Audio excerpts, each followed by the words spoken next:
had this moment, which was captured by cameras, including still cameras, and the media and Senator Kamala Harris wasted no time in trying to politicize it. You had the father of a victim of the Parkland massacre who approached Brett Kavanaugh. Now, here's one angle.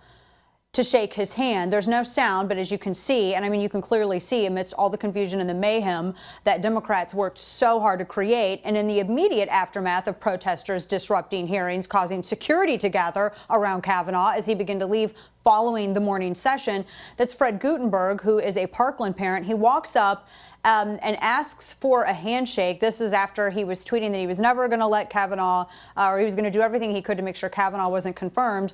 And there were already reporters ready to go. It was just immediately as when Kavanaugh stood up for his break after being heckled all day and having his family being escorted out after unhinged protesters were creating disturbances. Kavanaugh couldn't even possibly comprehend what was happening. He just sees a guy approaching him and security rushed up.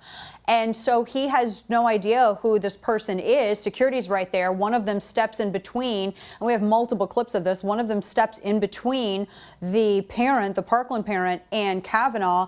And Kavanaugh has no clue what's going on. Everybody's talking, and he's escorted out. So now the new narrative, and you can see it here, you can see Kavanaugh stand up in this footage, and the Parkland, and there it is in slow motion. There's the Parkland parent walking towards. Kavanaugh has his back to him because he's leaving. He has no idea what's going on. Here comes other security individuals who are getting involved. Because at this point, he's been heckled all day and his family had to be escorted out. He doesn't know who's approaching him or not, and it's a completely chaotic moment. Here's another example. Here's another angle here. He doesn't know. Photographers are there, people, and there's a security guy walking him out.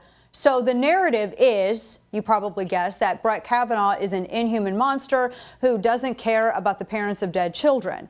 Gutenberg tweeted afterwards, quote, "Just walked up to Judge Kavanaugh as morning session ended, put out my hand to introduce myself as Jamie Gutenberg's dad. He pulled his hand back, turned his back to me and walked away. I guess he did not want to deal with the reality of gun violence." And then you had Senator Kamala Harris, who is never one to miss an opportunity to grandstand, retweeted adding, quote, "If Kavanaugh won't even give him a handshake, how can we believe that he would give violence victims a fair shake in court?" Seriously? Oh my God. And there were verified accounts, there were journalists, immediately the narrative started. That right there, I think it's a very disingenuous interpretation by Harris and other people in the media as to what exactly happened there. Kavanaugh has no idea who's approaching him. And of course, nobody wants to give anyone else the benefit of the doubt because narratives. And for Kamala Harris to immediately dump fuel to the fire, that was unbelievably ridiculous that she did that and that it's being spun that way.